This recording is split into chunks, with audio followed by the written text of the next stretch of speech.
Andai kan satu kampung punya satu kiai, roy kiai ini tiap dia dilakoni. Kok ning masjid sholat tahiyat, itu berjumatan jadi.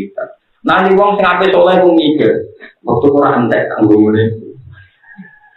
Makanya ulama itu tidak boleh soleh ideal itu biasa wae sholat berdua dari mulai biasa.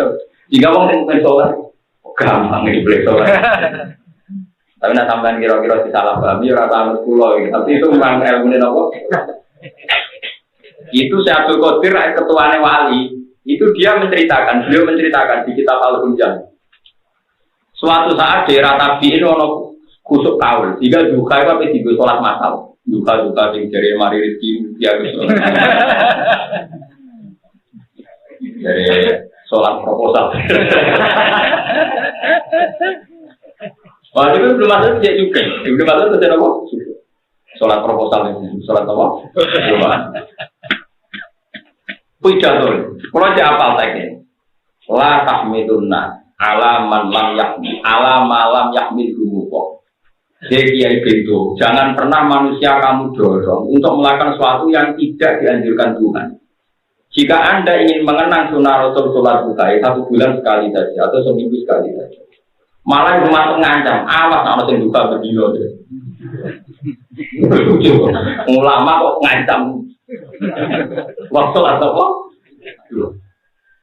Ibnu Abbas juga fatwa, jika Anda penggemar duha dan ingin sekali melakukan seminggu sekali atau 1 bulan sekali, pokoknya coba bingung. Akan bahaya bagi umatnya Nabi kalau seorang ulama setiap kesunatan dilakoni itu lama-lama dikira wajib dan membebani Mulane kata ulama paling enak wis ora ibadah deso ibadah. Nah, sama ora oleh niru kula iki. Kula traweh Ramadan cara traweh 1-2 kali kita ngomong. Nyene toko-toko mau hafal. Bener traweh kesukaan. Ya padahal musala kula ora traweh ibu-ibu nggih kata, tapi alhamdulillah ora salah paham. Ya rata-rata masyarakat sekarang kena ditiru, kene ibadah beda podo ae, beda poso ae. Niru wong sing ibadah bedino. Nah, tapi itu memang penting. Itu tadi. Saya pernah ngaji ini di Bojonegoro dan tanya, kenapa Gus begitu? Nah, ulama tidak begitu bahaya. Ada orang yang ditakdir tidak bisa terawih. Padahal dia orang soleh. Andai kan semua orang Islam terawih, balik-balik kan ngomong. Sapo pisan gak terawih, buang kune. Sapo pisan ora terawih, buang kune Islam opo. Oke lah, kalau orang awam yang ngomong ini sah, tapi jangan ulamanya. Coba ada orang yang ditetir jadi satpam, dalam IP pas wayai terawih. Ada orang yang ditetir bakul bakso, wayai ngedaro bakso pas terawih. Di daro awan-awan yang mari geger paham. Oh Ramadan. Selalu ada takbir sosial, di mana orang itu tidak mungkin terawih, karena takbir sosialnya saat itu mungkin sedang bekerja. Artinya apa? Kalau semua ulama itu terawih dan menganggap nggak pernah terawih sama sekali itu salah, nanti orang-orang ini akan jadi korban fatwa ini.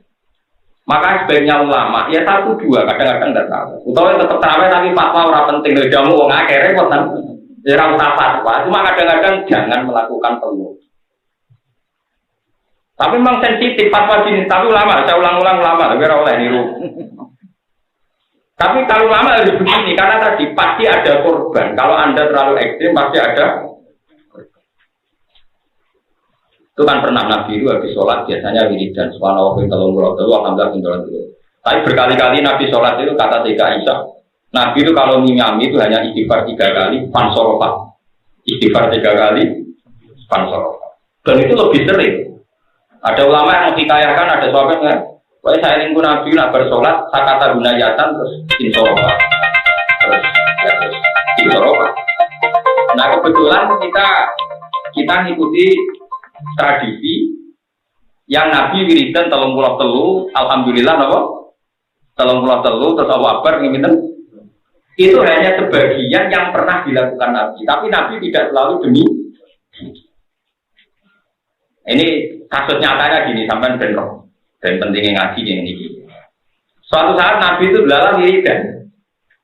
Terus ada sahabat karena dua angon, dua kontol itu kesusu keluar. Terus si sahabat yang pikirnya komentar, innahu munafikun. Ya jauh Rasulullah. Iku wong munafik, mosok Nabi ditinggal. Paham ya? Terus akhirnya Nabi dawuh, kamu jangan bilang dia munafik, mungkin dia punya hajat. Terus semenjak itu Nabi itu, ya kalau wiridan istighfar gitu. Setelah sahabat gak salah paham ya wiridan lagi. Tapi intinya Nabi itu andai kan Nabi selalu wiridan, maka setiap yang meninggalkan wiridan akan divonis innahu munafik. Munafik Nabi di wiridan diting. Ini pentingnya variasi fatwanipun ulama. Ya tadi, nak wabeh ngotot trawen yang bulan Ramadan, repote ada orang-orang Islam yang punya takbir sosial, misalnya tukang becak, bakul bakso, atau mungkin tiang tinggal ada sip satpam, tugasnya harus mah. Andai kan ulamanya semua tak trawen, mesti capek pun. Dan saya berkali-kali dengar mubalai fatwa, tahun puisan kok gak nopo. Pulang nak ketemu baliknya tak mau, walau ini juga terawih suara. Mereka Nabi ku rakuwe, Nabi ku Nabi Muhammad. Cara pun Nabi Muhammad atau wajib barang sun. Ibu Nabi tenang ya. Waktu saya pernah ketemu Nabi, tidak akan lama raku. Tobat untuk kemar fatwa. Udah coba sama Nabi. Wong nganti adol bakso nyurung 3 kilo 4 kilo. Itu di hatinya paling dalam pasti satu. Gak kepengen direti konyopet konyol. Memang sawangannya sepele di adol bakso, ngalor ngidul 3 kilo 4 kilo. Tapi pasti nilainya indah. Itu dia kepengen direti sehingga lewat ngopet lewat. Artinya motifnya sakral sekali, sangat-sangat. Dan itu artinya ibadah. Tapi gara-gara ana bentuk ibadah sing luwih makdoh kaya traweh, wong nganggep sing adol bakso ora ibadah. Ya, lucu to, wong karuan dekne niate entuk rezeki halal kok dianggap ora napa. Iku sirine kena kok berkali-kali ngomong ini. Paling tidak kita ada saling menfonis, tidak saling napa. Tapi sampai dia traweh, terus ulama traweh. Engko anggere sing koyo mungkin ndak traweh. Ngaku lama pun ora traweh. Tapi sebaiknya memang ada orang-orang yang selalu meninggalkan kesunatan amdan dengan niat menjaga keharmonisan umat. Tapi amdan loh, rasa izin amdan untuk jadi belajar. Zaman tak ceritanya Abu Bakar Umar terkenal lomo. Nak Nabi berjuang dunyane tiga. Niku kalau nate itu Sayyidina Umar pas perang Tabuk nyumbang niku 4.000 dinar. 4.000 dinar nanti kalau itu, ini sak dinar sekitar 4, sekian gram. Peng 4.000 dinar, itu pirang miliar. Sak gram ini sak dinar sekitar 4, sekian gram. Peng. Dan Nabi zaman Sugeng sering menghentikan ngeten. Uang yang kelar korban kok gak korban, pala yang korban nama digana. Jadi yang kelar korban kok gak korban. Ini kok marak-marak masjid. Berarti walhasil kesane kok hadis ini korban itu wajib. Jadi sing mampu korban wajib nopo. Bareng lagi Nabi wafat, Abu Bakar tak tahu korban. Ngaji Abu Bakar, Umar ya tahu korban ya tiga. Padahal sering mayuran tuh kode, tapi dapat korban korban. Kamu nganggep aneh, ngomong sak dunia korban kabeh malah qualified. Tapi nak temen mayuran jadi dulunya Idul Fitri, Idul Adha mayuran deh. Tapi ra korban. Akhirnya suatu saat dia pidato. Saya ini menjaga aturannya Rasulullah. Nah aku korban, kok korban dianggap wajib. Akhirnya orang Islam saling mengkritik, menfonis, nak sing ra korban dianggap munafik. Nah sing ra korban aku kan gak ono sing wani darane aku munafik. Yo ora ono darane aku medhit. Saking kepingine hukum ora dadi senjata bagi wong kafir wong benci sampai Umar yang seneng korban, tapi dapat itu agak tahu. Karena itu tadi, saya kira orang marah tak lucu. Buat marah atau korban, tapi tiap itu apa mesti ngerasa itu juga orang itu. Padahal nak dekne butuh dikritik kita iso ngritik. Wis marah tak konaan. Marah pengen mangan daging barang, marah tuh mangan tempe wae. Enggak kan? Kalau sama-sama ngritik kan sama-sama bisa kan? Loh, enggak. Nanti sudah dikritik mergo ora korban, mesti sing marah tuh dikritik, marah kepen mangan daging barang, mangan tempe wae. Lho dia ngritik kan berangkat mergo kepen mangan. Lalu kalau eling guyonane bapak. Wonten tiyang larat ku nek iso niku macul. Bar macul matun, pokoke kerja keras nang pasar teng kene sawah. Engko ndok wong sugih. Enak jenengan nggih wong sugih nak poso enak bar subuh turu engko ngilir jam 10 mlaku-mlaku lan sepeda motor. Bariku wis pokoke nglalekno poso delok TV, bariku buka. Nak kula kudu matun macul repot. Wis ngono kudu napa apa? Lek di luar juga ada juga jawabannya enak kuwi. Aku wong sugih tangi turu ngombe susu kopi. Kok rodok awan sithik gawe nasi goreng. Engko awan pecel gorawan. Aku ora biasa ramangan. Iku di luar juga ada orang akhirnya kaget. Loh, berat juga. Nah ini pentingnya ilmu. Dan ilmu betul dikonfirmasi. Setelah dijelaskan, yang marah akhirnya simpati. Ternyata orang sugih foto itu apa? Orang tangi kan ngemil terus ganti. Akhirnya simpati. Ya pentingnya ilmu kan harus. Jadi ilmu itu aneh lah. Dijelaskan itu masuk akal. Kayak mau Sayyidina Umar. Umpama Sayyidina Umar Abu Bakar kok korban, ngani saiki nyoro ya. Sing keceluk tiga-tiga di mobil, di sepeda motor kali gak korban dikruwitik wong akeh. Perkarane ora. Terus pantangannya ulama itu ijab malam yajib, ojo wajib no barang sing betul. Kemudian ini terus tak terusnya wow sing muslim nomor. Kemudian ini satu jono dalam menuju swarga dan sesuai fitrah manusia. Bismillahirrahmanirrahim. Haddatsana Syaiban bin Farruh. Haddatsana Abu Awana an Sulaim an Nabi. Yang nomor 513. Haddatsana Syaiban bin Farruh. Haddatsana Abu Awana an Sulaim an Abi an Abi Hurairah an Nabi sallallahu alaihi wasallam qala radhima ankum. Rohima gerumpung apa ankun iro, maknanya rugi banget. Summa rohima ankun. Cek rugi banget, wong ikunya. Sekira dindawono man iku sinten. Jadi Nabi itu menggerutu. Wong iku cek rugi nih sampai 3 kali. Jadi sahabat gak kuat takok niku sinten to Nabi sing jenengan sebut jadi wong rugi. Kala dawuh sapa Nabi, wong sing rugi iku man iku wong. Adroka kang metuki sapa man abawai ing bapak lorone man indal kibari pas sepuh.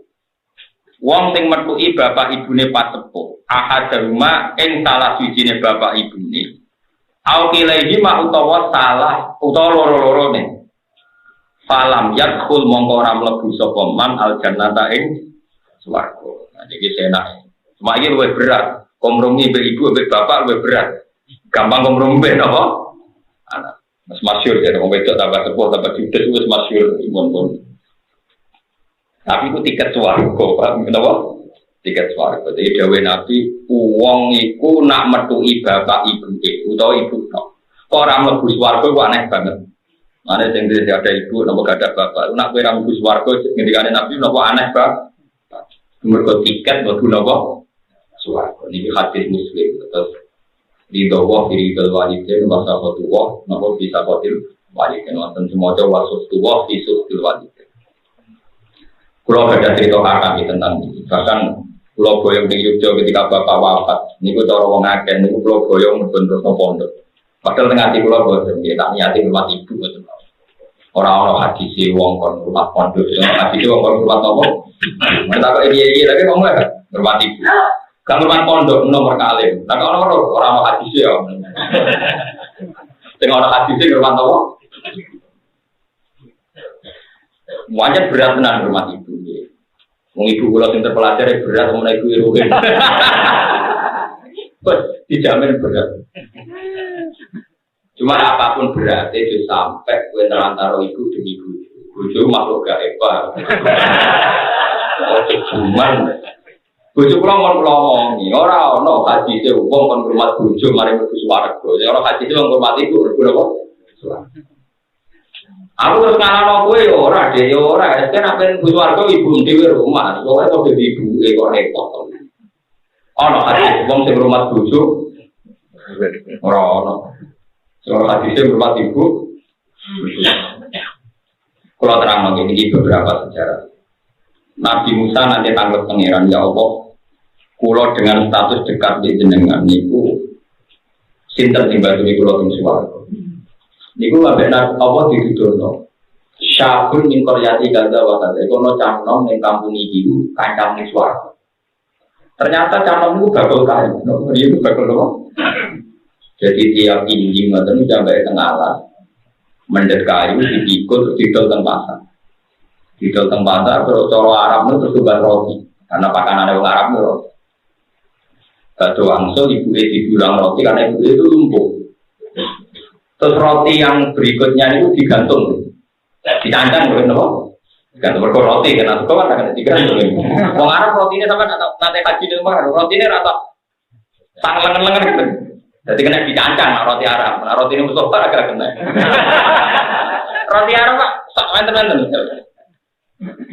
Kalau nanti umroh nih atau man roti. Rora ini dong, bener kepengen gitu. Rora ini roti. Nah, wong kuwi sak mono gedene kan koyo wong pedemi sangan lho, mosok kemakan. Terus dicancang. Dicancang tujuane iku nak ndekne ning alas, nak ibuke kepengin bisa menggawe, pokoke digantung sing kira-kira ibuke sak ketemu. Tapi ibadahnya namung itu. Baru pengen rumah ibu, ndekne dijamin swarga setingkat Nabi sinten. Terus cerita kedua ini masyhur il ahadits as-sahihah ini Uwais Al-Qarni. Uwais Al-Qarni ketika pemuda itu sebetulnya menangi Rasulullah. Kabeh ahli tarikh ijma' Uwais Al-Qarni pemuda itu menangi Rasulullah juga. Dia menangi Rasulullah apa? Cuma ibu itu cek rewele ra karuan. Canom ning Al-Qarni ku wis sowan kabeh ning Rasulullah. Uwais Al-Qarni tak sing ra iso. Gara-gara dene tau nangis ditakoki becak nom-nom. Kowe kena apa nangis? Aku pengen sowan Nabi tapi ra iso. Padahal kowe kabeh tau sowan Nabi. Gara-gara ibu itu nak ning diri yo gendong ibu itu lumpuh, yo cerewet barang sini. Nang kan tak paket to. Lha boten awis paket kudu dimaklumi. Engko mergo nek tak anggap paket pikirane sampean iku gelem lumat kok ibu gak cerewet ra iso. Iki tak paket ben ora iso ngelah. Tetep apa ibu napa? Ya tapi mungkin ibu ngecap kowe kabeh anakku belo bojone kan iso wae kowe. Tapi sing tukang dikira bojo ngalon iku tak peringat. Ora ono haji, belo bojo ora ono kok. Ya rumah saya biasa wae mangan sing mangan biasa wae rasa berlebihan. Tapi diskusikan ambil bojo dadi rasa sembunyi. Tapi bojo kula biasa omong. Soale nak kon percaya umat Nabi ajaran Nabi iku ibu bojo ibu. Yo ngertos wong ajaran Nabi ya dadi kira kalah-kalah kok. Jelas asline ora jelas. Akhirnya pada tahun itu nangis. Saking seringnya nangis niku kila niku sampai mripate biru. Mergo semua tangisannya Uwais Al-Qarni niku saking rindunya terhadap Rasulullah sallallahu alaihi wasallam. Wong menangi Nabi tapi ra iso sowan Nabi karena dia orang Yaman. Padahal nagare wis sowan kabeh. Mergo tiap apa sowan Nabi ibuke mesti tak izini jong tapi sing gendong aku sapa. Kelasé yo gendong ora trimo diri pun gendong. Jadi cek ringan itu kan ada. Tapi Nabi banyak Nabi tenan. Nabi itu memang benar-benar Nabi. Ketika Nabi Sugeng itu sering ngendikan, ketika beliau Sugeng, khairul qurun Uwais Al-Qarni. Angkatan tabi'in terbaik Uwais Al-Qarni. Jadi buatan enten Abdul ulama sing mujma' alaih satu Uwais enten. Jadi ku kabeh ulama ijma' nak Abdul tabi'in Uwais Kau binasi Rasulullah Sallallahu Alaihi Wasallam karena itu yang dahulu kita kanjeng. Terus Nabi sering ngendikan Uwais Al-Qarni. Padahal Uwais Al-Qarni itu mati, sudah ada, sudah pemuda di Al-Qarni. Di Uwais Al-Qarni. Uwais zaman ngaji ini mulai sudah jadi wali kabeh, mau ngrumat anak, ambil ngrumat apa? Tapi karena aku juga mengerti cara itu. Nang rumah anak itu seneng, kata lucu tuh, saat ini lucu, mari ngilangi sumpah. Nang rumah ibu kita udah keberatan. Padahal mari nopo suara. Ini kalau tak cerita Uwais Al-Qarni. Nabi itu saking senengnya Uwais Al-Qarni sampai ngendikan, ya Umar, suatu saat kamu itu ketemu pemuda min ahli jannah. Ketika kamu ketemu Umar, fa'akrik rumin salam. Tulung salamku sampai noneng canom itu. Lang Kue jatuh istighfar ini. Wastaghfirillah halak. Kue jatuh istighfar ini. Ketemu Sayyidina Ali, Nabi pesan gitu ya Ali. Suatu saat kena ketemu cantong ini, maksudnya disifati itu meripati biru. Ibu ngene-ngene, kue di dungu, di istighfar. Walhasil Rasulullah wafat. Pas Rasulullah wafat, ibu itu lagi ngizini kue gak apa-apa jeng nak suan Nabi. Buatan ngendikane Nabi, wong kon rumah ibu. Walhasil di rumah nanti wafat. Pas dene sowan neng Medina, karena dulu gak ada telepon dan SMS. Akhirnya sowan neng Medina, Nabi berwafat. Pas beliau sowan, pas khalifah yang bersinten Sayyidina Umar. Berarti logikanya dari 2 tahun sama wafatnya Nabi, karena Nabi wafat kan ketika Abu Bakar sekitar 2 tahun. Hanya kalau khalifahnya Umar ya kisarannya 2 tahun. Jadi kisarannya persisnya pinten, sesuai kisarannya sama. Ketika ketemu Sayyidina Umar, tiap ono kontingen ziarah, yang kontingen sowan. Itu mesti Umar takut. Hal fikum Uwais Al-Qarni. Apa di antara kalian ada yang namanya Uwais Al-Qarni? Boten ya Umar. Yang ono rombongan sowan itu, jadi saya orang proposal kan. Bisa sowan presiden, bisa sowan awal. Kemudian sowannya nak didono. Dan kiai-kiai sing rondo seneng proposal rondo tobat, tapi tobatnya rondo kaya ora tenang, ngurmati pangeran jem. Ini barang itu saya itu pengiran rapati nopo. Dari barang itu ya rapati itu nyatanya kadang itu pribadi. Pokoknya tangan-tangan dewi hukumin. Dan itu ada orang kaya begini. Soal Sayyidina Umar takok, ya Umar. Pulau niku badhe mateni merpati. Merpati burung dara niku. Padahal kula pas ikhram. Niku jagain nopo, sanksinya apa? Saya harus bayar apa? Sayyidina Umar ngowah-ngowah terus kalau sahabat libat, lalu Abdurrahman bin Auf. Ya Abdurrahman sini, karena sini, iki loh, wong iki takok, wong iki ku bermateri merpati, neng tanah haram, patih haram, itu sanksinya apa? Dia kinten-kinten dia wedhus, pokoknya nyembelih wedhus. Yo, dari sini apa yo? Yo itu sanksi nyembelih wedhus. Barang wong iku balik kanan di rumah. Amirul Mukminin yus'al wala yujib hatta yaqala ahadan wa ya. Ibu Amirul Mukminin pintu tenan. Takoki-takokan ngono ora iso jawab, ngenteni ono kancane. Berkeluar jalan dinten Abdurrahman. Pasti cek geremang Umar itu, kurang. Hei, ya betul ini. Katanya mau Umar darah di bentuk. Kita mau baca Quran, ya nanti. Akhirnya kalau baca Quran, saja umit rumah kota lamanya nami, yakum bi dawa adlim. Jadi syarat saya menentukan jajak itu kudu diputus 2 orang. Nah, aku terus dia, anak aku bentuk. Macam gawe ukuran itu kudu keputusannya wong loro. Ya, aku mau bibi, dawa adrim ingkum kudu diputus wong. Saya tahu, betul ngerti, ini kudu. Jadi kalau untuk menentukan jajak usoidi itu kan harus diputuskan dawa adrim. Nah, intinya soalnya tak kok ngoten. Abu Bakar yang ngalami ngoten nanti takut yang berdua terus takut sahabatnya nih. Ya Allah, Abdullah Sabiro Selialis Al-Walai ditakut ira iso napa. Akhirnya Abu Bakar gak terima ngene, pancen aturane kudu wong loro sing mutusno. Tapi sahabat dari bento ora terima. Mun terus cerita. Walhasil berkali-kali ada kontingen itu udah ada kantor. Terus suatu saat entah berapa tahun dari Umar mimpin Wasator itu soal Sayyidina Umar.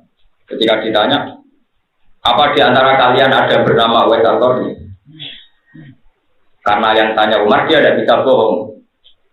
Ya, anak ya Umar, anak yang Amirul Mukminin. Terus sama Sayyidina Umar, apa kamu punya hal lakawalidatun turabbiha? Kue apa sing ibu sing rumah? Naam ya Umar. Apakah kamu dulu punya penyakit baros yang terus dihilangkan Tuhan kecuali mau diukir dan kecuali mau karek takoin? Iya ya Umar. Pokoknya beberapa sifat Uwais Al-Qarni itu detail Umar. Karena Umar diceritani Rasulullah Shallallahu Alaihi Wasallam. Ketika dikonfirmasi beberapa kriterianya jelas, terus sama Umar dirangkul, ya wes, kamu harus mendoakan saya supaya dosa saya diampuni Allah. Tidak ya Umar, kamu sahabatnya Rasulullah pasti dosanya diampuni. Akhirnya Umar nggak bikin pamungkas, yang nyuruh ini Rasulullah, yang nyuruh ini Rasulullah tahun lupa, mengangit jadi-jadinya, karena dibalik dia tidak bisa sowan Rasulullah. Ternyata Rasulullah mengenal dia karena ketidaksowanannya karena ikuti syariat Rasulullah Shallallahu Alaihi Wasallam. Ini ku rumah nopo iblis. Jadi wong walian semangat sowan kiai, tapi orang semangat ngelakoni syariat kiai. Jadi orang wali songo semangat. Tapi nanti kandani wali songo penggaweane lomo, tukang ngekei tonggo, tukang wiridan. Kapan seneng deh, lungane tok seneng dia. Tapi nak ngelakoni ajarannya. Nah, wasal ini walian, soalnya melakoni ajaran ini penting. Melakoni nopo. Mana kiai pulau tidak populer, itu banyak fatwanya yang merugikan orang. Ya, tapi kalau mantap, penting kita nak ketemu pangeran bener dia. Ukuran pendapat TD itu kan kalau kita ditantang wanita tanggung jawab mengenai nopo, Allah Subhanahu wa Ta'ala. Nah yang sekarang juga di Turki, ya Turki Konstantinopel misalnya di Turki sekuler sana, itu juga apa?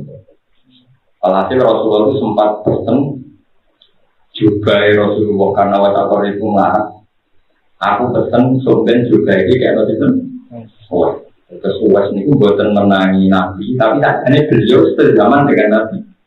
Tapi karena komitmennya terhadap ibunya, dia sampai dia juga pengen itu. Rasul. Begitu luar biasa. Artinya rumah ibu itu pahalanya luar biasa. Tapi jarang dokumen. Terutama jenis ibu. Yang orang wedan, gak waras. Pengkaruan omah lah ibu. Lo bujune tiga, kumpul ibu ini omah ibu. Nah sekarang kok belok bujune. Wong numpang kok dibelo oleh pendudukan. Aneh, orang mana kalau makhluk gaib, dan itu banyak ya, wong soleh, nah wong nakal rabakan, wong soleh, juga kadang imam musola, kadang imam masjid, pulau pasti itu juga tak ada dari kita kerawan kan, lebih bocor dulu rawan, cukup semua tidak lebih bocor, macamnya perkara apa, wajar gaji gaya, mungkin tak tahu itu deh, buatan kus, pokoknya pergi, saya ngaku deh, gak pedihnya krono, nih kus. Ibu kula kan pun sepuh. Dan jenenge ibu ngepurane kadang. Bojo sama ngepurane bener. Cerita. Artinya kalau ibunya agak tersingkir atau terlantar kan ngepurane gede. Ternyata ibunya tak betul ya kok. Ya tak menurut bojone ikut mari geger kalau wis tuwa wis ambu mati kersane yo berarti jenengan kon ikhlas. Nggih ikhlas tapi dia keberatan. Parah. Buatan ini ngaji ini penting sekali ya, dibanding sampai jadi ulama ya abot, jadi orang alim takik ya abot, wiridan ewon-ewonan gitu kok. Ini ada dalam lebih suarga, yang dikeliling kita, itu rumah anak nanti gede, atau menangi salah satunya wong tu, dan ini hadis soleh.